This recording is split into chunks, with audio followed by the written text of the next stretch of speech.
မြန်မာနဲ့ထိုင်းနိုင်ငံတို့ဟာရှယ်လျားတဲ့ကုန်းမြေရေပြင်နယ်နိမိတ်ချင်းထိစပ်နေတဲ့အိမ်နီးချင်းနိုင်ငံတွေဖြစ်ကြသလို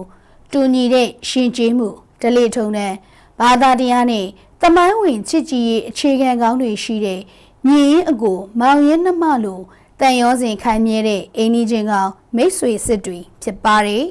။နိုင်ငံတန်တမန်ဆက်ဆံရေးဟာဆိုရင်မြန်မာနိုင်ငံလွတ်လပ်ရေးရရှိတဲ့1948ခုနှစ်မှာစတင်ထူထောင်ခဲ့တာဖြစ်လို့အခုဆိုရင်စရတုမတိုင်ကိုကျော်လွန်ပြီးနှစ်ပေါင်း88နှစ်တိုင်ခဲ့ပြီဖြစ်ပါတယ်။မြန်မာထိုင်းနိုင်ငံအကြားရှီရင်ဆွဲချစ်ကြည်ရင်းနှီးတဲ့ဆက်ဆံရေးကိုပိုမိုခိုင်မာလာစေဖို့နဲ့နိုင်ငံအစိုးရနဲ့ပြည်သူတွေအကြားစီးပွားရေးရင်းကျေးမှုနဲ့ကဏ္ဍပေါင်းစုံမှာပူးပေါင်းဆောင်ရွက်မှုတိုးမြင့်နိုင်မှုအတွက်ပြည်ထောင်စုသမ္မတမြန်မာနိုင်ငံတော်သမ္မတကြီးဦးမင်းအောင်လှိုင်ဦးဆောင်တဲ့မြန်မာကိုယ်စားလှယ်အဖွဲ့ဟာထိုင်းနိုင်ငံကိုတရားဝင်ခရီးစဉ်ဖြင့်ဩဂုတ်လ6ရက်ကနေ9ရက်အထိသွားရောက်ခဲ့ပါတယ်။ဒီခရီးစဉ်ကိုတော့ထိုင်းနိုင်ငံဝန်ကြီးချုပ်မစ္စတာအနုတင်ချဝီရဂွန်ရဲ့ဖိတ်ကြားချက်အရနိုင်ငံတော်သမ္မတကြီးဦးမင်းအောင်လှိုင်ကသွားရောက်ခဲ့တာဖြစ်လို့အာဆီယံနဲ့ဒေသတွင်းမှာမြန်မာနိုင်ငံရဲ့အရေးပါအရာရောက်မှုကိုလည်းထင်ဟပ်စေခဲ့ပါတယ်။ဒါအပြင်ခရီးစဉ်ဟာနိုင်ငံတော်သမ္မတကြီးနိုင်ငံတော်တာဝန်ကိုစတင်ယူချိန်ကစလို့စတုတ္ထမြောက်ပြည်ပခရီးစဉ်လည်းဖြစ်သလိုဒုတိယမြောက်အာဆီယံနိုင်ငံခရီးစဉ်လည်းဖြစ်ပါတယ်။ခရီးစဉ်စတင်တဲ့ဩဂုတ်လ6ရက်မနက်အစောပိုင်းမှာတော့နေပြည်တော်တပ်မတော်လေးစိတ်မှာနိုင်ငံတော်သမ္မတကြီးကိုပို့ဆောင်နှုတ်ဆက်ကြမယ်ဒုတိယသမ္မတဒေါ်နန်းနီနီအေးပြည်သူ့လွှတ်တော်ဥက္ကဋ္ဌဦးခင်ရီအမျိုးသားလွှတ်တော်ဥက္ကဋ္ဌဦးအောင်လင်းတွေတပ်မတော်ကာကွယ်ဦးစီးချုပ်ဗိုလ်ချုပ်ကြီးရဲဝင်းဦးပြည်ထောင်စုဝန်ကြီးတွေအစင်းမြင့်တပ်မတော်အရာရှိကြီးတွေနဲ့မြန်မာနိုင်ငံဆိုင်ရာထိုင်းနိုင်ငံတန်ယုံမှတာဝန်ရှိသူတွေကလည်းအသင့်ဆောင်ဆိုင်လို့နေပါတယ်ခရီးစဉ်မှာလိုက်ပါမဲ့မြန်မာကိုယ်စားလှယ်အဖွဲ့ဝင်တွေလည်းအသင့်ရောက်ရှိပြီးဆောင်ဆိုင်နေကြပါပြီနိုင်ငံတော်သမ္မတကြီးနဲ့မြန်မာကိုယ်စားလှယ်အဖွဲ့ဝင်တွေလိုက်ပါစီးနေမဲ့အထူးလေယာဉ်ကလည်းအဆင့်သင့်ရောက်ရှိနေပြီဖြစ်ပါတယ်။အဲဒီနောက်နိုင်ငံတော်သမ္မတကြီးလိုက်ပါတဲ့အထူးယာဉ်တန်းဟာ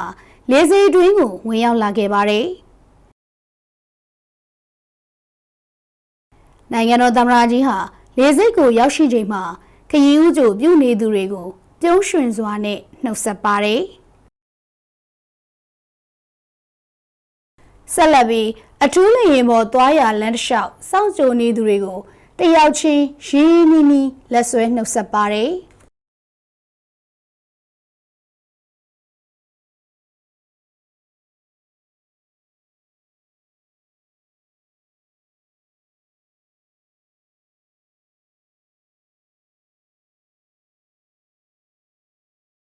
အဲဒီနောက်နိုင်ငံတော်သမ္မတကြီးဦးဆောင်တဲ့မြန်မာကိုယ်စားလှယ်အဖွဲ့ဟာ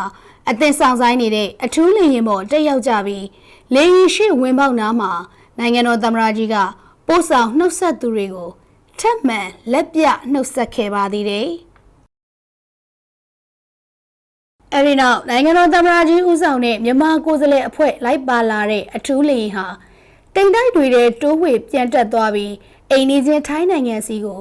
ဦးရီထွက်ခွာပြန်တန်းလာခဲ့ပါတော့တယ်။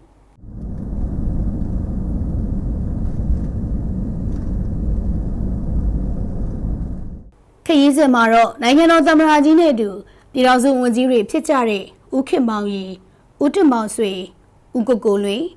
ဦးခင်မောင်ဆိုဦးထွန်းအောင်ကရင်ပြည်နယ်ဝန်ကြီးချုပ်ဦးစောမြင့်ဦးတနင်္သာရီတိုင်းဒေသကြီးဝန်ကြီးချုပ်ဦးစောနိုင်ဦးအစစ်မြင့်တပ်မတော်ရာရှိကြီးတွေဒုတိယဝန်ကြီးတွေနဲ့တာဝန်ရှိသူတွေလိုက်ပါခဲ့ကြတာပါဒေသစံတော်ချိန်မနက်9:20လောက်မှာတော့နိုင်ငံတော်သမ္မတကြီးဦးဆောင်တဲ့မြန်မာကိုယ်စားလှယ်အဖွဲ့လိုက်ပါလာတဲ့အထူးလေယာဉ်ဟာထိုင်းနိုင်ငံဘန်ကောက်မြို့ဒွန်မောင်းအပြည်ပြည်ဆိုင်ရာလေဆိပ်ကိုဆိုက်ရောက်ခဲ့ပါတယ်။လေဆိပ်ကိုရောက်တာနဲ့တာယာတဲ့ရာသီဥတုက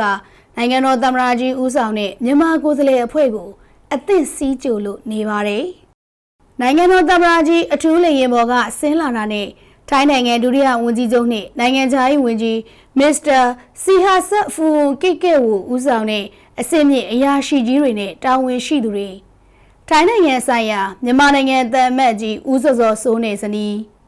မြန်မာစစ်တပ်ကြီးရီလီဘုံမှုချုပ်ဝင်းသူလင်းနဲ့တာဝန်ရှိသူတွေကလှိုက်လဲနှွေးထွေးစွာကြိုးဆိုနှုတ်ဆက်ကြပါတယ်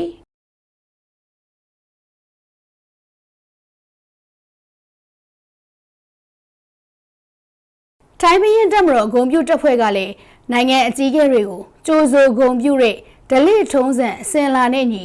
ကော်စောနီရဲ့တစ်ဖက်တစ်ချက်စီမှာနေရာယူအလေးပြုကြိုးဆိုခဲ့တာကိုတွေ့မြင်ခဲ့ရပါတယ်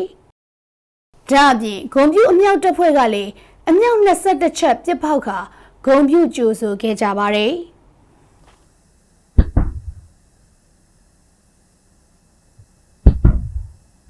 နိုင်ငံတော်သမ္မတကြီးနဲ့အတူမြန်မာကိုယ်စားလှယ်ဖွဲ့ဟာလေဆိပ်ကနေအထူးယာဉ်တန်းနဲ့ဘန်ကောက်မြို့ရှိအစိုးရအိမ်တော်စီကိုထွက်ခွာခဲ့ပါတယ်။ထွက်ခွာရာလမ်းတစ်လျှောက်မှာတော့မြန်မာထိုင်းနှစ်နိုင်ငံအလံတွေကိုစိုက်ထူပြီးနိုင်ငံတော်သမ္မတကြီးကိုဂုဏ်ပြုကြိုးဆိုတာကိုမြင်တွေ့ရတာကြောင့်ထိုင်းနိုင်ငံဟာနိုင်ငံတော်သမ္မတကြီးရဲ့ခရီးစဉ်အတွက်စနစ်တကျစီစဉ်ထားတာလည်းဖြစ်ပါတယ်။အထက်မြင့်အဆောက်အုံတွေအဆင့်မီတဲ့လမ်းမတွေနေရာတချို့မှာတော့ဂုံးကျော်တရားတွေနဲ့မြို့တော်ဘန်ကောက်ရဲ့မြင်ကွင်းကတော့ဖွံ့ဖြိုးတိုးတက်တဲ့မြို့ပြအင်္ဂါရက်တွေနဲ့ပြည့်စုံနေပါတယ်။မကြာခင်မှာတော့နိုင်ငံတော်သမ္မတကြီးလိုက်ပါလာတဲ့အထူးယာဉ်နဲ့ဟာအစိုးရအိမ်တော်အဆောက်အုံရှေ့ကိုရောက်ရှိလာခဲ့ပါတယ်။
နိုင်ငံတော်သမ္မတကြီးကိုထိုင်းနိုင်ငံဝန်ကြီးချုပ်မစ္စတာအနုထင်ချာဝီရဂွန်ကလည်းအစင်သစ်ကြိုတင်စောင့်ဆိုင်ပြီးလှိုင်းလဲနှွေးထွေးစွာကြိုးဆိုနှုတ်ဆက်ပါတယ်။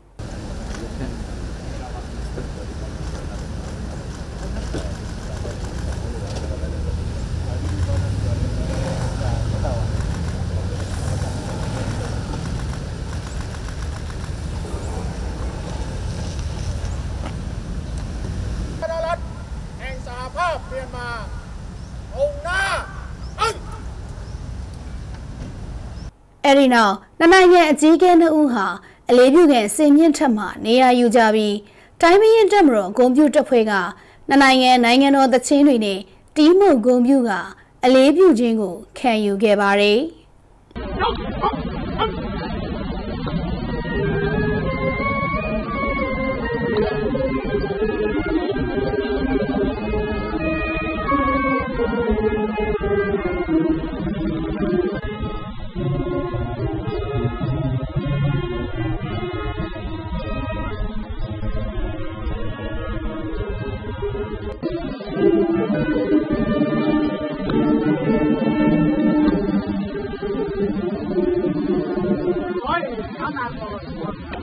ท่านผู้บังคับกองทหารส่วนยศสำหรับประธานาธิบดีแห่งสาธารณรัฐแห่งสหภาพเมียนมาในโอกาสเดินทางไปยังประเทศไทยอย่างเป็นทางการมีกำลังกองทหารส่วนยศ1 กองร้อยประกอบด้วยทหารบก1 กองร้อยทหารเรือ1 กองร้อยทหารอากาศ1 กองร้อยขอเชิญได้เกียรติมวลแถวกองทหารส่วนยศต่อไปครับ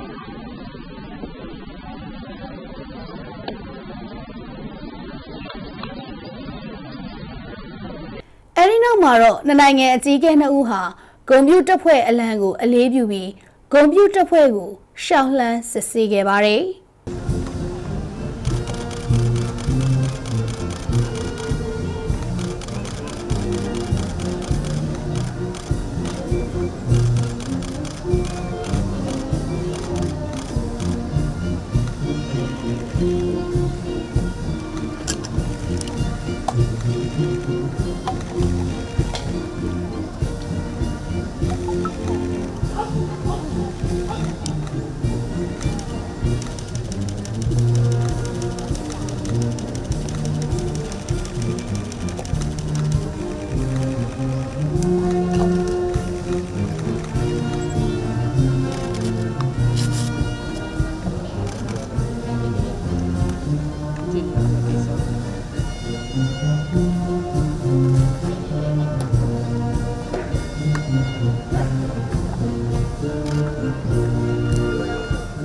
အဲဒီနောက်မှာတော့နိုင်ငံကိုယ်စားလှယ်အရာရှိကြီးတွေကိုအပြန်အလှန်မိတ်ဆက်ပေးပြီးအစိုးရအိမ်တော်ခန်းမအတွင်းကိုဝင်ရောက်သွားခဲ့ပါတယ်။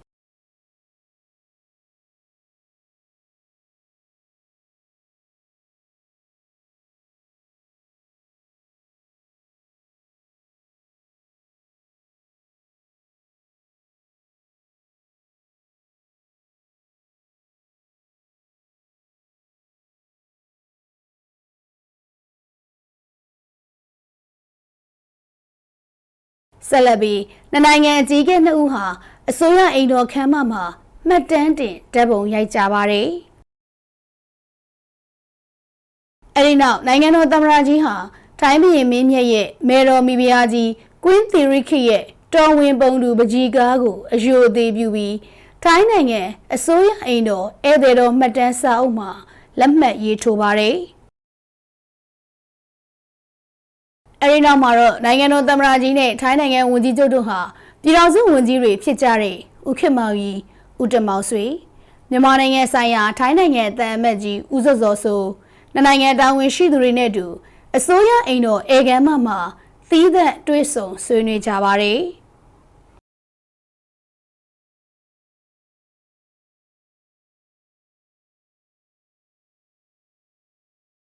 နိုင်ငံအကြီးအကဲ2 ဦးတွေ့ဆုံရမှာတော့မြန်မာနိုင်ငံရဲ့နိုင်ငံရေးဖြစ်ပေါ်ပြောင်းလဲမှုအခြေအနေတွေ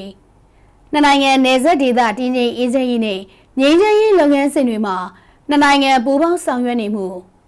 အွန်လိုင်းလောင်းကစားမှုနဲ့အွန်လိုင်းလိမ်လည်မှုတိုက်ဖျက်ရေးဆိုင်ရာတွေတရားမဝင်နယ်စပ်ကုန်သွယ်မှုတိုက်ဖျက်ရေးဆိုင်ရာတွေနဲ့နယ်စပ်ဖြတ်ကျော်မိခိုးမြူနဲ့မြင့်ရည်ညဉ့်ဉန်းမှုဆိုင်ရာစွမ်းရည်ကဏ္ဍတို့မှာနိုင်ငံပူးပေါင်းဆောင်ရွက်သွားမယ့်အခြေအနေတွေကိုအမြင်ချင်းဖလှယ်ဆွေးနွေးခဲ့ပါတယ်ဆက်လက်ပြီးတော့ပြည်ထောင်စုသမ္မတမြန်မာနိုင်ငံတော်နဲ့ထိုင်းနိုင်ငံတို့အကြားနိုင်ငံတွဲဆုံဆွေးနွေးပွဲကိုအစိုးရအိမ်တော်မှာပဲကျင်းပခဲ့ပါတယ်။တွဲဆုံဆွေးနွေးပွဲကိုနိုင်ငံတော်သမ္မတကြီးဦးမင်းအောင်လှိုင်ထိုင်းနိုင်ငံဝန်ကြီးချုပ်မစ္စတာအနုထင်ချဝေရဂွန်တို့နဲ့အတူပြည်ထောင်စုဝန်ကြီးတွေဖြစ်ကြတဲ့ဦးခင်မောင်ရီဦးတမောင်ဆွေဦးကိုကိုလွေဦးခင်မောင်ဆိုဦးထွန်းအောင်ကရင်ပြည်နယ်ဝန်ကြီးချုပ်တနင်္သာရီတိုင်းဒေသကြီးဝန်ကြီးချုပ်ဒုတိယဝန်ကြီးတွေထိုင်းနိုင်ငံဆိုင်ရာမြန်မာသံအမတ်ကြီးနဲ့တာဝန်ရှိသူတွေတက်ရောက်ကြပြီးထိုင်းနိုင်ငံအစိုးရဘက်မှအဆင့်မြင့်အရာရှိကြီးတွေနဲ့တာဝန်ရှိသူတွေလည်းတက်ရောက်ကြပါတယ်။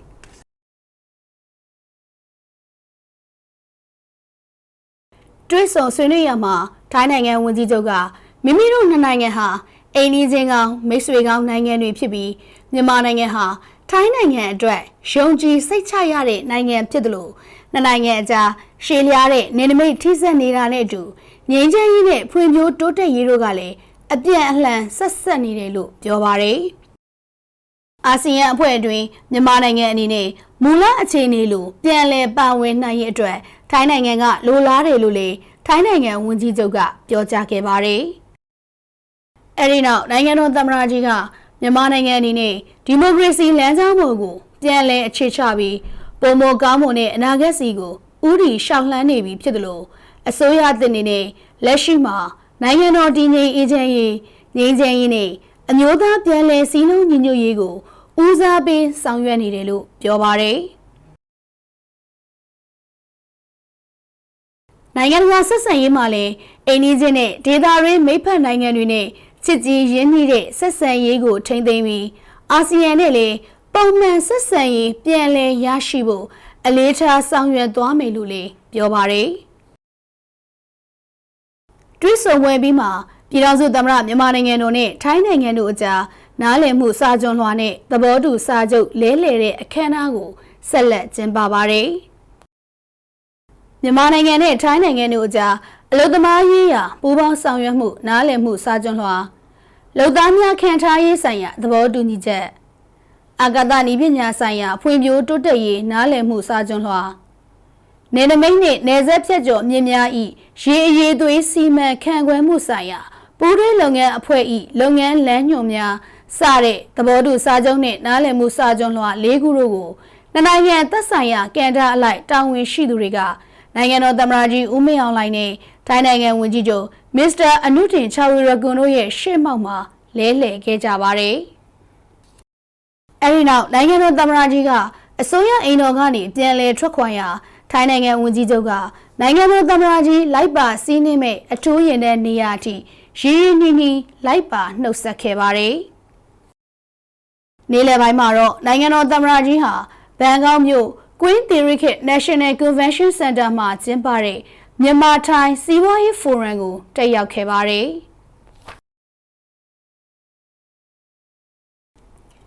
ဒီဖိုရမ်ကိုထိုင်းနိုင်ငံဝန်ကြီးချုပ်နဲ့ထိုင်းနိုင်ငံအစိုးရအဖွဲ့တာဝန်ရှိသူတွေလည်းတက်ရောက်ကြပြီးမြန်မာနိုင်ငံမှာရင်းနှီးမြှုပ်နှံမှုပြုလုပ်ဖို့စိတ်ဝင်စားတဲ့ထိုင်းစီးပွားရေးလုပ်ငန်းရှင်တွေမြန်မာစီးပွားရေးလုပ်ငန်းရှင်တွေလည်းတက်ရောက်ကြပါတယ်။ဖိုရမ်မှာထိုင်းနိုင်ငံဝန်ကြီးချုပ်ကမိန့်ခွန်းပြောကြားရာမှာလက်ရှိချိန်မှာမြန်မာနိုင်ငံဟာထိုင်းနိုင်ငံရဲ့အရေးပါတဲ့စီးပွားရေးမိတ်ဖက်နိုင်ငံတွေအနက်တစ်နိုင်ငံဖြစ်ပြီးနှစ်နိုင်ငံကုန်သွယ်မှုပမာဏဟာဆက်လက်တိုးတက်နိုင်တဲ့အလားအလာများစွာလည်းရှိနေတယ်လို့ပြောပါတယ်။အခုနှစ်တွင်ထိုင်းနိုင်ငံကနှစ်နိုင်ငံကုန်သွယ်ရေးဆိုင်ရာပူးတွဲကော်မတီအစည်းအဝေးကိုအေရှန်ဖြစ်လက်ခံကျင်းပမှာဖြစ်ပြီးနှစ်နိုင်ငံကုန်သွယ်မှုပမာဏကိုအမေရိကန်ဒေါ်လာ12ဘီလီယံအထိတိုးမြင့်နိုင်ဖို့တွန်းအားပေးသွားမှာဖြစ်တယ်လို့လည်းပြောပါတယ်။ဆက်လက်ပြီးနိုင်ငံတော်သမ္မတကြီးကမိန့်ခွန်းပြောကြားရမှာမြန်မာနဲ့ထိုင်းတို့ဟာစီးပွားရေးကုန်သွယ်ရေးရင်းနှီးမြှုပ်နှံမှုစွမ်းအင်ခီးသွွားလုပ်ငန်းနဲ့လူစွမ်းအရင်းမြစ်ဖွံ့ဖြိုးတိုးတက်ရေးစတဲ့ကဏ္ဍတွေမှာနီးကပ်စွာပူးပေါင်းဆောင်ရွက်နေပြီးထပ်မံတိုးချဲ့အဆင့်မြင့်တင်နိုင်တဲ့အခွင့်အလမ်းတွေလည်းရှိနေတယ်လို့ပြောပါတယ်။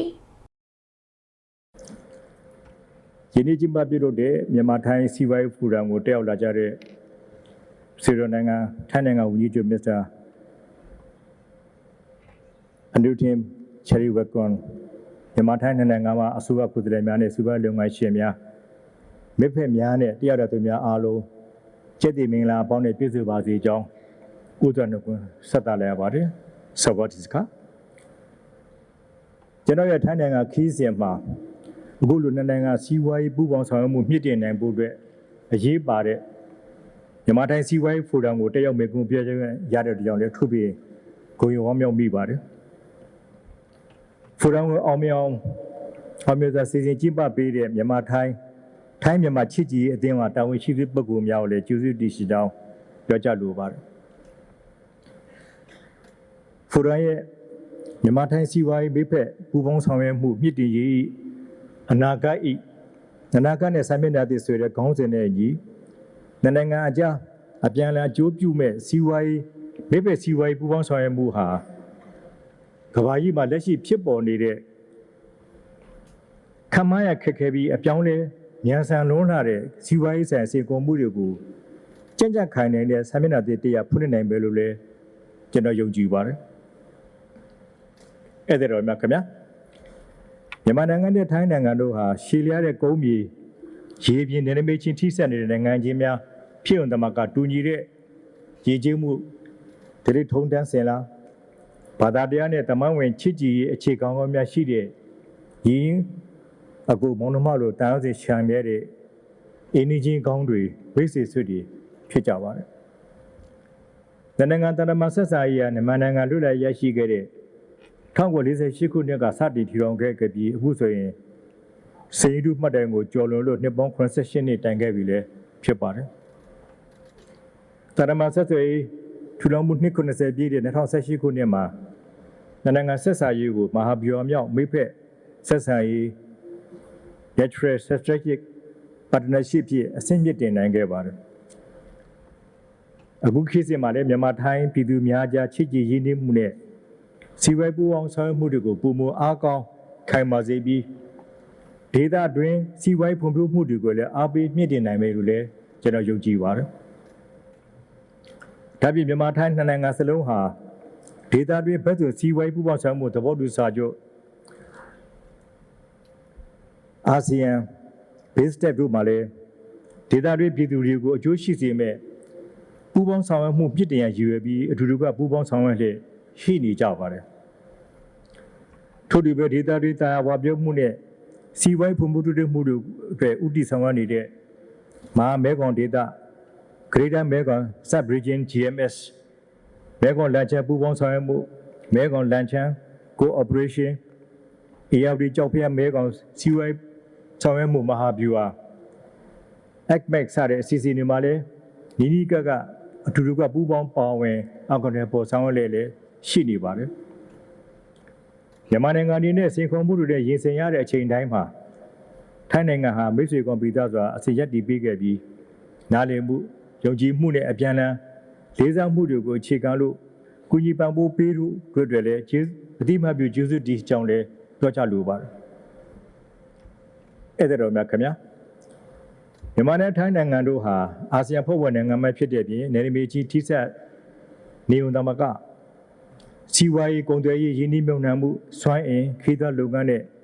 လူစွမ်းအရင်းမြစ်ဖွံ့ဖြိုးတိုးတက်ရေးစတဲ့ကဏ္ဍတွေမှာအဓိကစွာပူးပေါင်းဆောင်ရွက်နေကြပါတယ်။ဒါတွေကိုထပ်မံတိုးချဲ့အစစ်မြင့်တင်နိုင်တဲ့အခွင့်အရေးနာမည်လည်းရှိနေကြပါတယ်။အဲ့ဒါတော့မြတ်ခင်ဗျာထိုင်းနိုင်ငံဟာမြန်မာနိုင်ငံရဲ့အဓိကကြပြီးအရေးပါဆုံးသောကုန်သွယ်ဘက်နိုင်ငံတစ်ခုဖြစ်ပြီးမြန်မာနိုင်ငံကနေထိုင်းနိုင်ငံဘက်ကိုတဘာဝဓာတ်ငွေလေယာဉ်ထွက်ကုန်ပစ္စည်းရေရက်ကုန်ပစ္စည်းများနဲ့အထည်လေးတွေကိုအဓိကတင်ပို့လက်ရှိပါတယ်။ထိုင်းနိုင်ငံကရင်းနှီးမြှုပ်နှံမှုကုန်ပစ္စည်းတွေစက်ပစ္စည်းတွေမော်ဒယ်ယာဉ်နဲ့ဆက်ပစ္စည်းတွေစက်မှုလုပ်ငန်းသုံးပစ္စည်းတွေနဲ့လူသုံးကုန်ပစ္စည်းများစေဝါများကိုလည်းအဓိကတင်ပို့လက်ရှိနေပါတယ်။နိုင်ငံကုန်သွယ်မှု bilateral trade မှာပမာဏဟာ2025-2026ဘဏ္ဍာနှစ်မှာအမေရိကန်ဒေါ်လာ4ဘီလီယံကျော်နဲ့2025-26ဘဏ္ဍာနှစ်ရဲ့ဂျွန်လအထိအမေရိကန်ဒေါ်လာ1ဘီလီယံကျော်တည်တည်ရှိခဲ့ပါတယ်။ပြီးခဲ့တဲ့2022ခုနှစ်ကစတင်ပြီးယခုနှစ်ဂျွန်လအထိဆိုရင်နိုင်ငံကုန်သွယ်မှုပမာဏအမေရိကန်ဒေါ်လာ20.58ဘီလီယံအထိရှိခဲ့ပါတယ်။ဒီလိုပြန်လည်ကုန်သွယ်မှုပုံစံဟာနိုင်ငံစီးပွားရေးကိုထောက်ကူပြုတာမှကပဲဒေသတွင်းတန်ဖိုးခွင်းဆက် regional value chain ဆိုဖွံ့ဖြိုးတိုးတက်ရေးအတွက်ပါအဓိကကျတဲ့အခန်းကဏ္ဍကပါဝင်ရှိနေပါတယ်။ကျွန်တော်တို့နိုင်ငံကြားမှာနယ်နိမိတ်ဟာမိုင်ပေါင်း2400ကျော်ရှည်လျားပြီးမြောက်ဘက်မှာရှိတဲ့လာအိုနိုင်ငံနဲ့ထိစပ်နေတဲ့သုံးနိုင်ငံစုံမက်ကနေတောင်ဘက်အတ္တမန်ပင်လယ်ကမ်းရိုးတန်းအထိထိစပ်လက်ရှိပြီးတော့မှမြန်မာထိုင်းနယ်စပ်ကုန်သွယ်ရေးဟာလည်းနိုင်ငံကုန်သွယ်ရေးကဏ္ဍမှာလွန်စွာအရေးပါတဲ့ကဏ္ဍမှာလည်းရှိနေတာကိုတွေ့ရှိရပါတယ်။မြောက်ဒီမဲဆောက်တချီလေးမဲဆိုင်စားတဲ့ဒေသဂိတ်ဒီမှာဒေသကုန်သွယ်ရေးနဲ့စီးပွားရေးစစ်စစ်မှုရဲ့အဓိကအသက်သွေးကြောလို့ဆိုနိုင်ပါတယ်။ တစ်ဖက်မှာလည်းတရားဝင်ကုန်သွယ်မှုကုန်သွယ်ရေးဂိတ်တွေနဲ့တရားဝင်ကုန်သွယ်မှုကိုနှစ်နိုင်ငံပူးပေါင်းတက်ဖြတ်သွားဖို့လည်းလိုအပ်လေရှိနေတာကိုလည်းတွေ့ရှိရပါတယ်တရားဝင်ကုန်သွယ်မှုတွေကြောင့်နှစ်နိုင်ငံရဲ့နိုင်ငံတော်ဗဏ္ဍာငွေတွေဆုံးရှုံးရတာမှာကအရေးသေးမမီတဲ့သုံးစွဲသူတွေအတွက်အာဏာဖြစ်စေတဲ့စားတောက်ကုန်နဲ့စီးပွားများဈေးကွက်အတွင်းမှာဝင်ရောက်လာတဲ့အန္တရာယ်ကိုလည်းဒေသခံများနဲ့စီးပွားလုပ်ငန်းရှင်များအနေနဲ့ဝိုင်းဝန်းကူညီတားဆီးပေးဖို့လည်းတိုက်တွန်းပြောကြားလိုပါတယ်။ဧည့်သည်တော်များခင်ဗျာလက်ရှိမှာထိုင်းနိုင်ငံမြန်မာနိုင်ငံမှာပြည်စမမြောက်ရင်းနှီးမှုနှံမှုအများဆုံးနိုင်ငံဖြစ်ပြီးအမေရိကန်ဒေါ်လာ4,605.44 သန်းတန်ဖိုးရှိတဲ့ရင်းနှီးမြှုပ်နှံမှုလုပ်ငန်းပေါင်း103ခုလုပ်ငန်းဆောင်ရွက်လည်ရှိနေပါတယ်။ထိုင်းနိုင်ငံဟာမြန်မာနိုင်ငံရဲ့စွမ်းအင်ကဏ္ဍကုန်ထုတ်လုပ်မှုစိုက်ပျိုးရေးနဲ့တုပ်ကုန်ပစ္စည်းများစတဲ့အဓိကကဏ္ဍကြီးတွေမှာအကြီးမားဆုံးကုန်သွယ်ဘက်နဲ့အဓိကရင်းနှီးမြှုပ်နှံတဲ့နိုင်ငံအဖြစ်ကာလကြာရှည်စွာရပ်တည်ခဲ့တဲ့နိုင်ငံဖြစ်ပြီးလက်ရှိမှာရင်းနှီးမြှုပ်နှံမှုတန်ဖိုးအားလုံးရဲ့ 6.3% ရာခိုင်နှုန်းအမေရိကန်ဒေါ်လာ 4,605.44 သန်းနဲ့ရင်းနှီးမြှုပ်နှံထားတာကိုလည်းတွေ့ရှိရပါတယ်။ထိုင်းနိုင်ငံအနေနဲ့မြန်မာနိုင်ငံရဲ့စိုက်ပျိုးရေးကဏ္ဍမွေးမြူရေးနဲ့ရေလုံငန်းကဏ္ဍသတ္တုတူဖို့ရေးကဏ္ဍစက်မှုကဏ္ဍလက်စစ်တာရန်နရေနံနဲ့သဘာဝဓာတ်ငွေကဏ္ဍစောက်လုပ်ရေးကဏ္ဍတည်ယူပို့ဆောင်တဲ့ဆက်သွယ်ရေးကဏ္ဍဟိုတယ်နဲ့ခီးသွွားကဏ္ဍစက်မှုစုံတည်ဆောက်မှုကဏ္ဍနဲ့ဝန်ဆောင်မှုကဏ္ဍတွေမှာရင်းနှီးမြှုပ်နှံမှုပြုလုပ်ထားတာကိုလည်းတွေ့ရှိရပါတယ်။အဲ့ဒါတော်ကြီးမှာခင်ဗျာအပြန်အလှန်ချိတ်ဆက်မှုပုံမញ្ញမ်းစာလာပြီးစီးပွားရေးအရာပေါင်းစည်းမှုပုံမတက်ဆိုင်လာတဲ့မြထောက်ပံ့ပို့ဆောင်ရေးလမ်းကြောင်းမှနဲ့ဒေသတွင်ပေါင်းစည်းချိတ်ဆက်ပြီးတဲ့ကုန်သွယ်ရေးနဲ့စီးပွားရေးစင်တာများရဲ့အခမ်းအနားအားလည်းအလွန်အရေးပါလာပါတယ်။မြန်မာနိုင်ငံဟာဖူးမှုတဲ့ရေးအတွက်ရေကန်ကောင်းတွေပိုင်ဆိုင်ထားပါတယ်။လူစွမ်းအရင်းမြစ်နဲ့တဘာဝတရားစာတဲ့အရင်းမြစ်များပေါ်ကျော်သွားတဲ့အပြင်မဟာဗျူဟာကျတဲ့ပထဝီအနေအထားကိုလည်းပိုင်ဆိုင်ထားပါတယ်။ကျွန်တော်မြန်မာနိုင်ငံဟာအရှေ့အာရှအရှေ့တောင်အာရှတောင်အာရှတို့နဲ့ပေါင်းကူးကုန်းမြေပေါင်းကူးတရား land bridge တွေတည်ရှိနေပါတယ်။ပထဝီအနေအထားအရပစိဖိတ်သမုဒ္ဒရာနဲ့အိန္ဒိယသမုဒ္ဒရာနှစ်ဆင်းတို့ကိုဆက်ဆက်ပေးထားတဲ့အတွက်အနာဂတ်ပင်လယ်ရေကြောင်းတည်ပို့ဆောင်ရေးကဏ္ဍမှာလည်းအချက်ချကြတဲ့နေရာမှာတည်ရှိနေတာဖြစ်ပါတယ်။ဒေသတွင်းစီးပွားရေးဈေးကွက်များကြားမှာကုန်သွယ်ရေးနဲ့တည်ယူပို့ဆောင်ရေးချိတ်ဆက်မှုတွေကိုအထောက်အကူပြုလျက်ပုံမှုကျေပြန့်တဲ့စီးပွားရေးပေါင်းစည်းမှုနဲ့ဖွံ့ဖြိုးတိုးတက်မှုကိုအထောက်အကူပြုစေဖို့အလားအလာကောင်းတွေလည်းရှိနေပါတယ်။ဘီလိုဝါထူးစီးပွားရေးဆိုကြောက်ပြူထူးစီးပွားရေးဆိုဒဝဲထူးစီးပွားရေးဆိုနဲ့ရေတဲ့စေကစီမံကိန်းခင်းတို့လည်းပေါ်ဆောင်လည်းရှိနေပါတယ်။ဒဝဲရေတဲ့စေကဟာထိုင်းနိုင်ငံနဲ့နီးကပ်ဆိုရှိပြီးထိုင်းနိုင်ငံအတွက်တောင်အာရှနဲ့အနောက်အာရှတို့အတွက်အနည်းဆုံးကုန်တင်ပို့နိုင်တဲ့နေရာတစ်ခုလည်းဖြစ်ပါတယ်။ဒါပြင်တရုတ်မြန်မာစီးပွားရေးစင်ကြံမြန်မာအိန္ဒိယကရဏဘက်သို့ပို့ဆောင်ရေးတည်ပို့ဆောင်ရေးစီမံကိန်းမြန်မာထိုင်းအိန္ဒိယသုံးနိုင်ငံဝေးပြေးလမ်းမကြီးအစီအစဉ်တွေဟာလည်းဒေသတွင်းနဲ့နိုင်ငံတကာကုန်သွယ်ရေးမှာမြန်မာနိုင်ငံကအဓိကနေရာကပါဝင်နေပါတယ်။အာရှဝေးပြေးလမ်းမကြီးနဲ့အာရှဖြတ်ကျော်ရထားလမ်းကွန်ရက်တစ်ခုစလုံးရဲ့အစိတ်ပိုင်းဖြစ်တဲ့ဒေသရေးထောက်ပံ့ပို့ဆောင်ရေးကိုယ်များချိတ်ဆက်ဖို့အခွင့်အလမ်းကောင်းများလည်းပိုင်ဆိုင်ထားပါတယ်။အဲ့ဒါတော်ကြီးများခင်ဗျာစိုက်ပျိုးရေးအခြေခံတဲ့မြန်မာနိုင်ငံကစိုက်ပျိုးရေးကိုအခြေခံတဲ့နိုင်ငံဖြစ်ပြီးပေါ်ကျွေကျော်ဝပေါ်များထားတဲ့အရင်းမြစ်များနဲ့အလားအလာကောင်းများလည်းရှိနေပါတယ်။နိုင်ငံရဲ့လက်ရှိလိုအပ်ချက်ကိုဖြည့်ဆည်းပေးနိုင်ဖို့အတွက်စွမ်းအင်ဆိုင်ရာအခြေခံအဆောက်အအုံရင်းနှီးမြှုပ်နှံမှုကိုအရေးတိုင်းဖြစ်ပေါ်လက်ရှိပြီးစိုက်ပျိုးရေးမွေးမြူရေးနဲ့လေယာအခြေခံကုန်ထုတ်လုပ်ငန်းတွေပြန်လည်ပြည့်ဖြိုးမဲ့စွမ်းအင်ထုတ်လုပ်မှုလုပ်ငန်းတွေပညာရေးကျန်းမာရေးနည်းပညာနဲ့ digital ဝန်ဆောင်မှုလုပ်ငန်းတွေမှာလာရောက်ရင်းနှီးမြှုပ်နှံဖို့လည်းဖိတ်ခေါ်လိုပါတယ်။ဓမ္မယောဇာထုတ်လုပ်ခြင်းအများပြည်သူတည်ပို့ဆောင်ရေးလက်စစ်သုံးရင်ထုတ်လုပ်ခြင်းဘိလက်မြေထုတ်လုပ်ခြင်းတမ္မဏိထုတ်လုပ်ခြင်းစိုက်ပျိုးရေးနဲ့မွေးမြူတန်ဖိုးမြင့်ထုတ်ကုန်ပစ္စည်းမှထုတ်လုပ်ခြင်းဆေးဝါးနဲ့ဆေးပစ္စည်းကိရိယာမှထုတ်လုပ်ခြင်းစတဲ့လုပ်ငန်းတွေကိုလည်းအားပေးဖိတ်ခေါ်လည်းရှိနေပါတယ်။ဒါပြင်ပြည်တွင်းထုတ်ကုန်တွေကိုအခြေခံတဲ့ အစစ်မြေရာဘာထုတ်လုပ်ခြင်းရာဘာအခြေခံပရိဘောဂနဲ့တာယာထုတ်လုပ်ရေးလုပ်ငန်းတွေကိုလည်းဖွံ့ဖြိုးတိုးတက်လာအောင်အားပေးဆောင်လည်းရှိတဲ့အတွက်ထိုင်းလုပ်ငန်းရှင်များအနေနဲ့လည်းဒီကဏ္ဍမှာရင်းနှီးမှုနိုင်မယ့်အခွင့်အလမ်းများလည်းရှိနေပါတယ်ထိုင်းနိုင်ငံဟာအစစ်မြေကျန်းမာရေးဝန်ဆောင်မှုများထွန်းကားပါတယ်ဒါကြောင့်နိုင်ငံပူးပေါင်းဆောင်ရွက်မှုနဲ့ကျန်းမာရေးဝန်ဆောင်မှုလုပ်ငန်းတွေမှာလည်းလာရောက်ရင်းနှီးမြှုပ်နှံဖို့လည်းဖိတ်ခေါ်လိုပါတယ်နိုင်ငံခြားကုန်သွယ်မှုနဲ့စီးပွားရေးပူးပေါင်းဆောင်မှုမြင့်တင်ဖို့အတွက်ပို့ဆောင်ဆက်တဲ့ချိတ်ဆက်မှုဟာလည်းအလွန်အရေးကြီးပါတယ်အိန္ဒိယမြန်မာထိုင်းသုံးနိုင်ငံဝေးပြေးလမ်းမကြီးဟာနိုင်ငံကုန်သွယ်မှုကိုတာမကအာဆက်နဲ့အာဆီယံစီးပွားရေးစင်ကြံကိုပါဖွင့်လှစ်ပေးမဲ့တော့ချက်လည်းဖြစ်ပါတယ်ဒါကြောင့်ညဝတီတချီလိကော်တောင်းစားတဲ့ဒေသဒေသတွေမှာဒေသဒေသစီးပွားရေးစုံများနဲ့ထောက်ပံ့ရေးတည်ပို့ဆောင်လုပ်ငန်းတွေမှာလည်းရင်းနှီးမှုနိုင်ဖို့လည်းခွင့်လန်းကောင်းများရှိနေပါတယ်အဲ့ဒါတော့များခင်ဗျာကျွန်တော်တို့ဆွေးနွေးအနေနဲ့ပြည်တွင်းပြည်ပရင်းနှီးမှုနိုင်မှုတွေကိုတိုးတက်လာစေဖို့တဲ့ဆောင်ရွက်လည်းရှိရမှာဘုံမရှိလင်းခိုင်မာပြီးပွင့်လင်းမြင်သာတဲ့စီးပွားပတ်ဝန်းကျင်ကောင်းတစ်ခုဖန်တီးပေးဖို့ဒေါ်ထုတ်လူတွေကိုလွယ်ကူချုံးမွေ့အောင်ပြုပြင်ပြောင်းလဲမှုနဲ့တည်တော်တဲ့မူဝါဒဆိုင်ရာကုညီပံ့ပိုးမှုတွေပေးနိုင်ဖို့အစဉ်တစိုက်ကြိုးပမ်းဆောင်ရွက်လည်းရှိနေပါတယ်မြန်မာနိုင်ငံနဲ့ထိုင်းနိုင်ငံတို့ကြားမှာရင်းနှီးမြှုပ်နှံမှုများမြင့်တင်ရေးနဲ့အကာအကွယ်ပေးဆိုင်ရာသဘောတူစာချုပ်ဟာ2012ခုနှစ်ဇွန်လ18ရက်နေ့ကစပြီးအသက်ဝင်ခဲ့ပြီဖြစ်တဲ့အတွက်ယုံကြည်စိတ်ချစွာရင်းနှီးမြှုပ်နှံမှုပြုလုပ်ဖို့လည်းတိုက်တွန်းပြောကြားလိုပါတယ်အလားတူပါပဲမြန်မာနိုင်ငံမှာပြည်တွင်းထုတ်လုပ်မှုနဲ့ရင်းနှီးမြှုပ်နှံမှုတွေကိုအကာအကွယ်ပေးနိုင်ဖို့တဲ့မူပန်ခွင့်ဥပဒေ၄ရပ်ကိုလည်း2024ခုနှစ်မှာအပြည့်အဝအကောင့်ထဲပေါ်နေပြီဖြစ်ပါတယ်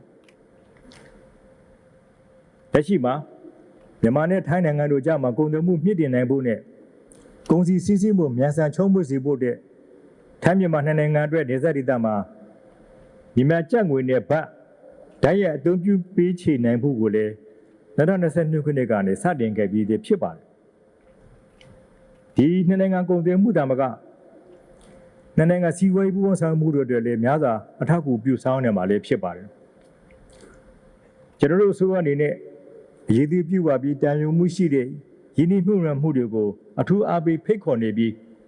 ရည်ရှိတည်တတ်မဲ့ဂေဟစနစ်နဲ့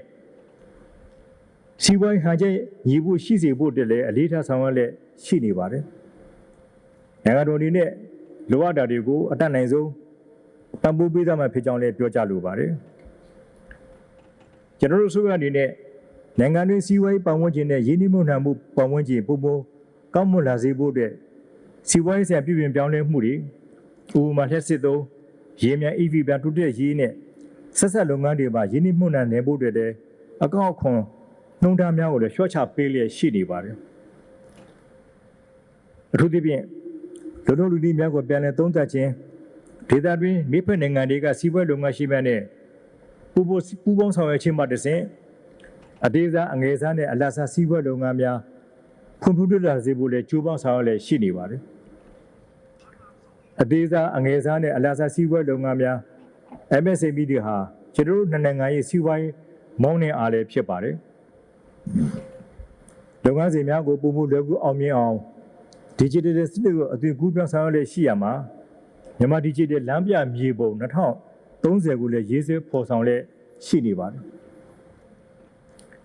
မြန်မာနိုင်ငံလေဘာရာသီဥတုကောင်းမွန်တဲ့တောင်ပေါ်ဒေသမှာမြေဧရိယာဧက1000ခန့်ကျယ်ဝန်းတဲ့ရတနာပုံ Cyber City စီမံကိန်းကိုလည်းအကောင့်တွေပေါ်ဆောင်နေတာဖြစ်လို့စိတ်ဝင်စားတဲ့ထိုင်းနိုင်ငံမှာရင်းနှီးမြှုပ်နှံသူတွေအနေနဲ့ဒါကြောင့်ရင်းနှီးမြှုပ်နှံကြဖို့လည်းဖိတ်ခေါ်တော်ပါတယ်အဲ့ဒါတော့ကြီးများခင်ဗျာနေကုန်းချုပ်အနေနဲ့ရင်းနှီးကျင်းပတဲ့ဖူရန်ကနေတဆင့်နိုင်ငံစီးပွားပူးပေါင်းဆောင်မှုအခန်းတစ်ရပ်ကိုတက်လှမ်းနိုင်မှာဖြစ်ပြီးကုန်သွယ်ရေးရင်းနှီးမြှုပ်နှံမှုနေဆက်ကုန်သွယ်ရေးနဲ့ဒေသတွင်းစီးပွားရေးကွန်ရက်ချိတ်ဆက်မှုတွေပုံမှုတိုးတက်ခိုင်မာလာစေဖို့အားလုံးကလက်တွဲဆောင်ရွက်သွားကြဖို့တိုက်တွန်းလိုပါတယ်။စုပေါင်းဆောင်ရွက်ကနေတဆင့်ကုန်သွယ်ရေးနဲ့ရင်းနှီးမြှုပ်နှံမှုခရီးသွားလာရေးပြည်သူချင်းအပြန်အလှန်ထိတွေ့ဆက်ဆံမှုအပါအဝင်နိုင်ငံအကျိုးပြုစေမဲ့ကဏ္ဍစုပူးပေါင်းဆောင်ရွက်မှုတွေကိုလည်းတိုးတက်အကောင့်ထဲပေါ်နိုင်မယ်လို့လည်းအပြည့်အဝယုံကြည်ထားပါတယ်။မြန်မာနိုင်ငံရဲ့ တဘာဝအရေးမြစ်အားသာချက်တွေကိုထိုင်းစီးပွားလုပ်ငန်းရှင်များရဲ့ဤပညာအရေးနှီးနဲ့စီမံခန့်ခွဲမှုအတွေ့အကြုံစတာတွေပေါင်းစပ်လိုက်မယ်ဆိုရင်မျိုးတစ်ပဲအပြန်အလှန်အကျိုးဖြစ်စေမဲ့ဝင်ဝင်စီးပွားရေးပတ်ဝန်းကျင်ကိုလည်းပုံမခိုင်မာအောင်တည်ဆောက်နိုင်မယ်လို့လည်းကျွန်တော်ယုံကြည်ပါတယ်။လက်ပဲစီးပွားလုပ်ငန်းရှင်များကြားရှေ့ဆက်မှုများပုံမအားကောင်းပြီးစီးပွားရေးဆိုင်ရာပူးပေါင်းဆောင်မှုခွင့်လန်းများနဲ့ရလဒ်ကောင်းတွေပုံမခံမြဲဆိုတာတိုးတက်ပါစေကြောင်းစုမုံကောင်းတိုင်းညီကုန်းချုပ်ပါတယ်အားလုံးကျေးဇူးတင်ပါတယ်ခင်ဗျာအဲဒီနောက်နိုင်ငံတော်သမ္မတကြီးနဲ့ထိုင်းနိုင်ငံဝန်ကြီးချုပ်တို့ဟာမှတ်တမ်းတင်တပ်ပုံရိုက်ကြပါတယ်ဆက်လက်ပြီးနိုင်ငံတော်သမ္မတကြီးဟာမြန်မာထိုင်းစီးပွားရေးဖိုရမ်ကနေပြန်လည်ထွက်ခွာရာထိုင်းနိုင်ငံဝန်ကြီးချုပ်ကနိုင်ငံတော်သမ္မတကြီးလိုက်ပါစီးနှင်းမိတ်အထူးရင်တဲ့နေရာအထိရင်းရင်းနှီးနှီးလိုက်ပါနှုတ်ဆက်ခဲ့ပါတယ်နိုင်ငံတော်သမ္မတကြီးအနေနဲ့လည်းကိတ္တတဲခိုရာဟိုတယ်မှာပဲထိုင်းနိုင်ငံစီးပွားရေးလုပ်ငန်းရှင်တွေနဲ့တီးခြားတွေ့ဆုံခဲ့ပါတယ်ခရီးစဉ်မှာလိုက်ပါလာတဲ့ရက်စစ်နှင့်စွမ်းအင်ဝန်ကြီးဌာနပြည်ထောင်စုဝန်ကြီးဦးကိုကိုလင်းနဲ့ထိုင်းနိုင်ငံစွမ်းအင်ဝန်ကြီးတို့တွေ့ဆုံပြီးနှစ်နိုင်ငံလျှက်စစ်နှင့်စွမ်းအင်ကန်တာပူးပေါင်းဆောင်ရွက်မှုတိုးမြင့်နိုင်ရေးတို့အတွက်လည်းဆွေးနွေးခဲ့ကြပါသေးတယ်။ညပိုင်းမှာတော့ထိုင်းနိုင်ငံဝန်ကြီးချုပ်မစ္စတာအနုတင်ချဝီရကွန်ကနိုင်ငံတော်သမ္မတကြီးဦးဆောင်တဲ့မြန်မာအဆင့်မြင့်ကိုယ်စားလှယ်အဖွဲ့ကိုအစိုးရအိမ်တော်ကိုဖိတ်ခေါ်ပြီးဂုဏ်ပြုညစာစားပွဲနဲ့တဲခင်းဧခံပါတယ်။နှစ်နိုင်ငံအကြီးအကဲတွေဂုဏ်ပြုညစာသုံးဆောင်နေစဉ်တွင်ထိုင်းနိုင်ငံရည်ကြည်မှုအဖွဲ့တွေကနှစ်နိုင်ငံတေးသချင်းတွေအကအလှတွေနဲ့ဂုဏ်ပြုဖျော်ဖြေတင်ဆက်ကြပါတယ်။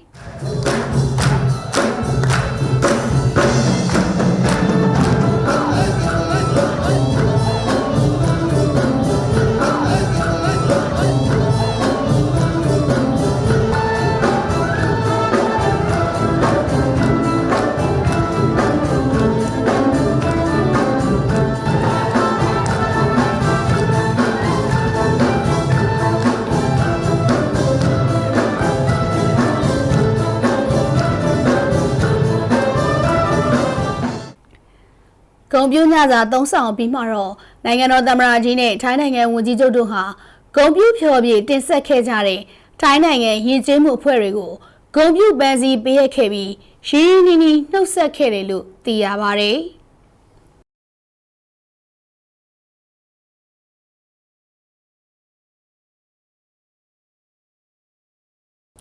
ဂုဏ်ပြုညစာစားပွဲပြီးမှတော့နိုင်ငံတော်သမ္မတကြီးနဲ့မြန်မာကိုယ်စားလှယ်အဖွဲ့ဟာတဲခိုရာဟိုတယ်ကိုပြန်လည်ထွက်ခွာခဲ့ကြပြီးထိုင်းနိုင်ငံတရားဝင်ခရီးစဉ်ရဲ့တရက်တာပြီးဆုံးခဲ့ပါတယ်။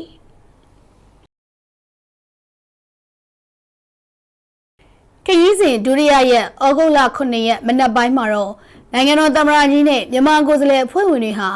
ထိုင်းနိုင်ငံဘန်ကောက်မြို့ထိုင်းပြည်နန်းတော်ဝင်းတွင်ရှိမြဖျားကိုတွားရောက်ဖူးမြော်ကြည်ညိုခဲ့ပါတယ်။နိုင်ငံတော်သမ္မတကြီးဟာမြဖျားကျောင်းဆောင်အတွင်းရှိဗုဒ္ဓရုပ်ပွားတော်မြတ်ကိုဖျားပန်းတွေဆက်ကပ်ပြီးဖူးမြော်ကြည်ညိုကမြဖျားအတွက်မာရဝီဇယဗုဒ္ဓရုပ်ပွားတော်မြတ်ကြီးပုံစံတူထုစစ်ပူဇော်ထားတဲ့စကြင်ကြောက်စိမ့်ထုတော်မြတ်ဗတ်စုံအလှတော်ငွေတွေနဲ့ဓမ္မလက်ဆောင်တွေကိုပေးရရာတာဝန်ရှိသူတွေကလက်ခံရယူခဲ့ကြပါတယ်။ဒါအပြင်နိုင်ငံတော်သမ္မတကြီးဟာထိုင်းပြည်နန်းတော်ဝင်းတွင်ရှိထိုင်းပြည်မင်းမြတ်ရဲ့မဲတော်မိဖုရားကြီးကွင်းသီရိခေတ်ကိုအောက်မေ့သတိရခြင်းအထိမ်းအမှတ်ဖြင့်လွမ်းသူပန်းခွေချပါတယ်။ဆက်လက်ပြီးတော့နိုင်ငံတော်သမ္မတကြီးဟာထိုင်းပြည်မင်းမြတ်ရဲ့သမီးတော်မင်းသမီးကြီး Princess Bachra Kittiyaba ကိုအောက်မေ့သတိရလွမ်းသူပန်းခွေချခဲ့ပါတယ်။လွမ်းသူပန်းခွေချပြီးနောက်မှာမှတ်တမ်းစာအုပ်မှာဝမ်းနည်းကြောင်းလက်မှတ်ရေးထိုးခဲ့ပါတယ်။အဲဒီနောက်နိုင်ငံတော်သမ္မတကြီးဟာထိုင်းမျိုးသားလွှတ်တော်ယာယီဥက္ကဋ္ဌမစ္စတာမိုခွန်းဆူရာဆာဂျာနဲ့တွေ့ဆုံဆွေးနွေးဖို့အတွက်ထိုင်းမျိုးသားလွှတ်တော်ကိုဆက်လက်ထွက်ခွာပါတယ်။နိုင်ငံတော်သမ္မတကြီးနဲ့အဖွဲ့ဝင်တွေဟာထိုင်းမျိုးသားလွှတ်တော်ကိုရောက်ရှိလာတဲ့အခါထိုင်းမျိုးသားလွှတ်တော်ယာယီဥက္ကဋ္ဌနဲ့တာဝန်ရှိသူတွေကကြိုဆိုခဲ့ကြသလိုလွှတ်တော်ဝန်ထမ်းတွေကလည်းကော်စောနီဘေးပင်ညာနှစ်ဖက်စီမှာနေပြီးနှစ်နိုင်ငံအလံတွေဝှေ့ရမ်းကမင်္ဂလာပါလို့တန်ပြိုင်ဟစ်ကြွေးခဲ့ကြပါတယ်။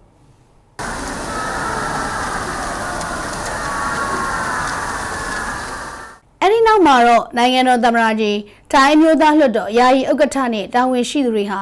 စုပေါင်းမှတ်တမ်းတင်ဓာတ်ပုံရိုက်ကြပါတယ်။ထိုင်းမျိုးသားလွှတ်တော်ယာယီဥက္ကဋ္ဌနဲ့တွေ့ဆုံစဉ်မှာတော့လွှတ်တော်နှစ်ရက်ကြာပူးပေါင်းဆောင်ရွက်ရေးဥပဒေပြုရေးဆိုင်ရာအတွေ့အကြုံတွေဖလှယ်ဆောင်ရွက်ရေးလွှတ်တော်အသီးသီးမှာအမျိုးသမီးတွေပါဝင်မှုကဏ္ဍတိုးမြင့်ဆောင်ရွက်ရေးနှစ်နိုင်ငံအကြားကုန်သွယ်မှုမြင့်တင်ရေးဆိုင်ရာတွေတိုးမြင့်ဆောင်ရွက်သွားမှုနယ်စပ်ဖြတ်ကျော်မိခိုးမြူညဉ့်ဉန်းမှုနဲ့မြင့်ရည်ညဉ့်ဉန်းမှုကိစ္စစတဲ့ဆွေးနွေးညှိနှိုင်းအောင်မြင်ခဲ့မှုတွေကိုအပြန်အလှန်သုံးသပ်ဆွေးနွေးခဲ့ပါတယ်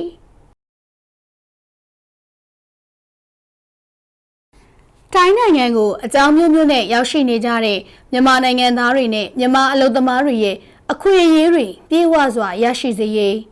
ဥပဒေနဲ့အညီအကာအကွယ်ပေးရေးတို့နဲ့ပတ်သက်လို့လေကူညီဆောင်ရွက်ပေးနိုင်ဖို့နိုင်ငံတော်သမ္မတကြီးကထိုင်းမျိုးသားလွှတ်တော်ယာယီဥက္ကဋ္ဌကိုမြစ်တာရက်ခံခဲ့ပါတယ်။အဲဒီနောက်နိုင်ငံတော်သမ္မတကြီးဟာလွှတ်တော်အတွင်းလှည့်လည်ကြည့်ရှုပြီးထိုင်းမျိုးသားလွှတ်တော်ကပြန်လည်ထွက်ခွာရာထိုင်းမျိုးသားလွှတ်တော်ယာယီဥက္ကဋ္ဌကရင်းနှီးနှွေးထွေးစွာနဲ့လိုက်ပါပို့ဆောင်နှုတ်ဆက်ခဲ့ပါတယ်။ဆက်လက်ပြီးနိုင်ငံတော်သမ္မတကြီးဟာဘန်ကောက်မြို့ရှိမြန်မာသံရုံးကိုရောက်ရှိပြီးမြန်မာသံရုံးစစ်တမ်းရုံးတို့မှဝန်ထမ်းတွေမိသားစုဝင်တွေပညာတော်သင်သင်တန်းသားတွေကိုတွေ့ဆုံခဲ့ပါတယ်။ထိုင်းနိုင်ငံဆိုင်ရာမြန်မာသံအမတ်ကြီးကနိုင်ငံတော်သမ္မတကြီးရဲ့ထိုင်းနိုင်ငံခရီးစဉ်အကြောင်းနဲ့သံရုံးရဲ့တာဝန်ထမ်းဆောင်မှုဆိုင်ရာကိစ္စရပ်တွေနဲ့ပတ်သက်လို့ရှင်းလင်းတင်ပြပါတယ်။အဲဒီနောက်နိုင်ငံတော်သမ္မတကြီးကအမှားစကားပြောကြားရမှာပညာတော်သင်ကိစ္စနဲ့ပတ်သက်လို့ထိုင်းနိုင်ငံမှာမြန်မာနိုင်ငံကစစ်ဘက်အရက်ဘက်သင်တန်းသားတွေများစွာလာရောက်သင်ယူနေကြပြီးတိုးတက်နေတဲ့ပညာရပ်ပိုင်းဆိုင်ရာအတွေ့အကြုံတွေအသိပညာတွေကိုအမှန်တကယ်သိရှိတက်ကြွနားလည်အောင်သင်ယူလေ့လာသွားဖို့လိုတယ်လို့ပြောပါတယ်။ဘာသာစကားနဲ့ပတ်သက်လို့လေမိမိတို့လာရောက်တာဝန်ထမ်းဆောင်ရတဲ့ကာလအတွင်းတက်မြောက်အောင်လေ့လာသင်ယူမယ်ဆိုရင်မိမိတို့ရဲ့တာဝန်ထမ်းဆောင်မှုနဲ့ဘဝတိုးတက်ရေးအတွက်တစ်ဖက်တစ်လမ်းကနေအထောက်အကူဖြစ်စေနိုင်မှာဖြစ်တယ်လို့ပြောကြားခဲ့ပါတယ်။အဲဒီနောက်မှာတော့နိုင်ငံတော်သမ္မတကြီးဟာသံရုံးကိုစာရွက်စာတမ်းအထောက်အထားဆိုင်ရာကိစ္စရပ်တွေလာရောက်ဆောင်ရွက်နေကြတဲ့ထိုင်းနိုင်ငံရောက်မြန်မာနိုင်ငံသားတွေကိုရင်းရင်းနှီးနှီးလိုက်လံနှုတ်ဆက်အားပေးစကားပြောကြားပါတယ်။နိုင်ငံရပ်ခြားကိုအကြောင်းမျိုးမျိုးနဲ့ရောက်ရှိနေကြပြီးလုပ်ငန်းတွေဆောင်ရွက်နေကြတာဖြစ်တဲ့အတွက်အခက်အခဲတွေနဲ့ရင်ဆိုင်ကြုံတွေ့ရရင်ဘလို့အခက်အခဲရှိရှိတန်ယုံစစ်တန်ယုံတွေကိုအချိန်မရွေးအကူအညီတောင်းခံသွားကြဖို့လိုကြောင်းထုတ်ပြန်ထားတဲ့ဥပဒေနဲ့စည်းကမ်းတွေနဲ့အညီဖြစ်စေရေးအတွက်လေစနစ်တကျနေထိုင်လုပ်ကင်သွားဖို့လိုကြောင်းမြန်မာနိုင်ငံအနေနဲ့မိမိတို့ရဲ့နိုင်ငံသားတွေရဲ့အခွင့်အရေးတွေနစ်နာဆုံးရှုံးမှုမရှိစေရေးဥပဒေနဲ့အညီကာကွယ်စောင့်ရှောက်ပေးသွားမှာဖြစ်ကြောင်းနဲ့တခြားလိုအပ်တာတွေကိုနိုင်ငံတော်သမ္မတကြီးကမှာကြားခဲ့ပါတယ်။ထိုင်းနိုင်ငံခီးစဉ်ကတော့အောင်မြင်စွာပြီးမြောက်ခဲ့ပြီဖြစ်လို့နိုင်ငံတော်သမ္မတကြီးဦးဆောင်တဲ့မြန်မာကိုယ်စားလှယ်အဖွဲ့ဟာအမိမြန်မာနိုင်ငံတော်စီပြန်ရပါတော့မယ်။နိုင်ငံတော်သမ္မတကြီးစီးနှင်လာတဲ့အထူးယာဉ်တန်းဟာဒွန်မောင်းလေဆိပ်ထဲကိုရောက်ရှိလာခဲ့ပါတယ်။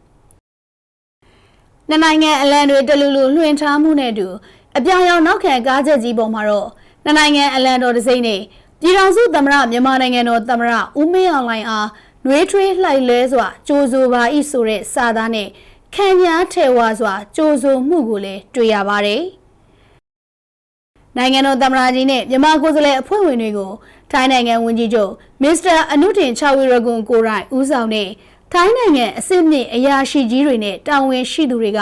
လေဆိပ်မှာရင်းနှီးနှွေးထွေးစွာပို့ဆောင်နှုတ်ဆက်ကြပါတယ်။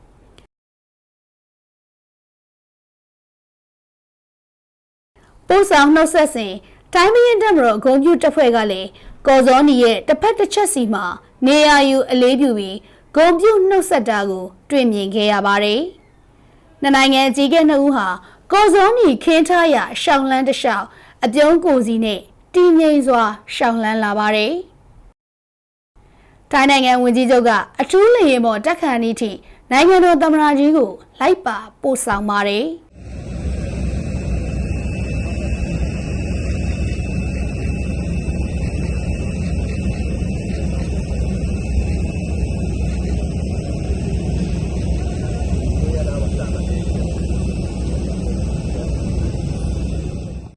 လေအတက်လေကားရဲမှာထိုင်းနိုင်ငံဝန်ကြီးချုပ်ကနိုင်ငံတော်အကြီးအကဲလက်ကိုကျစ်လစ်စွာစုပ်ကိုင်ပြီးနှုတ်ဆက်တဲ့ဟန်ကလေနှစ်နိုင်ငံခေါင်းဆောင်ချင်းနှစ်နိုင်ငံအစိုးရချင်းနှစ်နိုင်ငံပြည်သူချင်းထာဝရကျစ်လစ်ခိုင်မာတဲ့တွဲလက်တွေနဲ့ပူးပေါင်းဆောင်ရွက်သွားမယ်အနာဂတ်စာမျက်နှာတွေအဖြစ်ဝမ်းသာပီတိဖြစ်ဖွယ်ရှုမြင်သုံးသပ်ရပါတယ်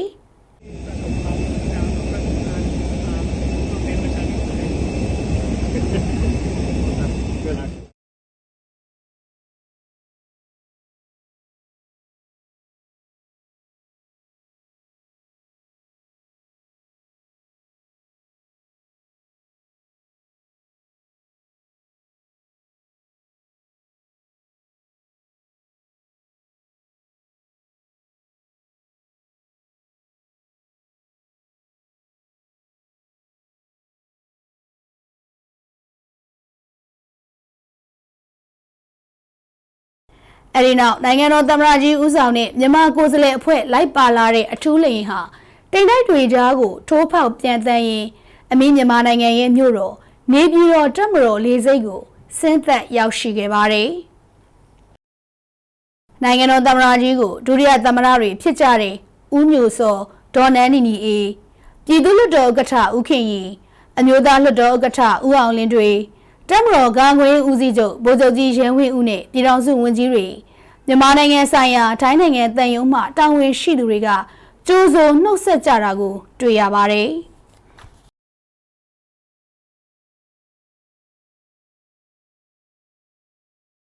နိုင်ငံတော်သမ္မတကြီးရဲ့ထိုင်းနိုင်ငံခရီးစဉ်ဟာရက်ကာလတိုတောင်းပေမဲ့နှစ်နိုင်ငံအစိုးရနဲ့နှစ်နိုင်ငံပြည်သူတွေအချင်းချင်းလွှတ်တော်ချင်းချင်းပုဂ္ဂလိကကဏ္ဍအချင်းချင်းတို့မှာစီးပွားရေးကုန်သွယ်ရေးနယ်စပ်ဖြတ်ကျော်မှုကင်းတွေတိုက်ဖြတ်ရေးတို့အပါအဝင်ကဏ္ဍပေါင်းစုံမှာပူးပေါင်းဆောင်ရွက်မှုတွေပုံမမြင့်တင်နိုင်ရေး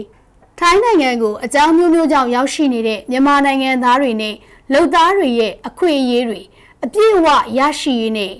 ဥပဒေပိုင်းအရအကာအကွယ်ပေးနိုင်ရေးတို့ကိုဆွေးနွေးဆောင်ရွက်နိုင်ခဲ့ပြီးနှစ်နိုင်ငံအကြားရှီးဆွေးချစ်ကြည်ရင်းနှီးမှုနဲ့ဆက်ဆံမှုတို့ကိုပုံမတိုးတက်ခိုင်မာအောင်ဆောင်ရွက်နိုင်ခဲ့တယ်လို့မျက်မြင်တွေ့ရှိခဲ့ရတာဖြစ်ပါတယ်။ဒါအပြင်နှစ်နိုင်ငံပူးပေါင်းဆောင်ရွက်မှုကိစ္စရပ်တွေအတွက်ကဏ္ဍသစ်ဖွင့်လှစ်နိုင်ခဲ့တဲ့ခရီးစဉ်တစ်ခုမြန်မာနိုင်ငံသားတွေနဲ့ထိုင်းနိုင်ငံရောက်မြန်မာနိုင်ငံသားတွေအတွက်မျှော်လင့်ချက်တွေရည်မှန်းချက်တွေပြည့်ဝတဲ့ခရီးစဉ်တစ်ခုဖြစ်ခဲ့ပြီးနှစ်နိုင်ငံအစိုးရနဲ့နှစ်နိုင်ငံပြည်သူတွေအတွက်အကျိုးရှိစေမယ့်နားလည်မှုစာချုပ်လွှာနဲ့သဘောတူညီချက်တွေကိုလည်းလက်မှတ်ရေးထိုးနိုင်ခဲ့ပါတယ်။အားလုံးကိုစုပေါင်းခြုံငုံကြည့်လိုက်တဲ့အခါမှာအတိုင်းထက်အလွန်အောင်မြင်ခဲ့တဲ့မော်ကွန်းဝင်ခရီးစဉ်တစ်ခုဖြစ်ပါတယ်။နိုင်ငံတော်သမ္မတကြီးဦးမင်းအောင်လှိုင်ရဲ့ထိုင်းနိုင်ငံခရီးစဉ်ဟာနှစ်နိုင်ငံစီးပွားရေးလုံခြုံရေးနဲ့တန်တမာရေးရာကဏ္ဍစုံမှာအပြုသဘောဆောင်တဲ့ရလဒ်တွေဖော်ဆောင်နိုင်ခဲ့ပြီးအိမ်နီးချင်းကောင်းဆက်ဆံရေးကိုပုံမခိုင်မာစေတဲ့အရေးပါတဲ့ခရီးစဉ်တစ်ခုဖြစ်ခဲ့တယ်လို့သုံးသပ်ရင်စင်ရတုလိုမြန်မာထိုင်းနှစ်နိုင်ငံတန်တမာဆက်ဆံရေးကလည်းနောက်အနာဂတ်မှာရင်းနှီးချစ်ကြည်မှုတွေပုံမခိုင်မာလာမှာပဲဖြစ်ပါတော့တယ်ရှင်။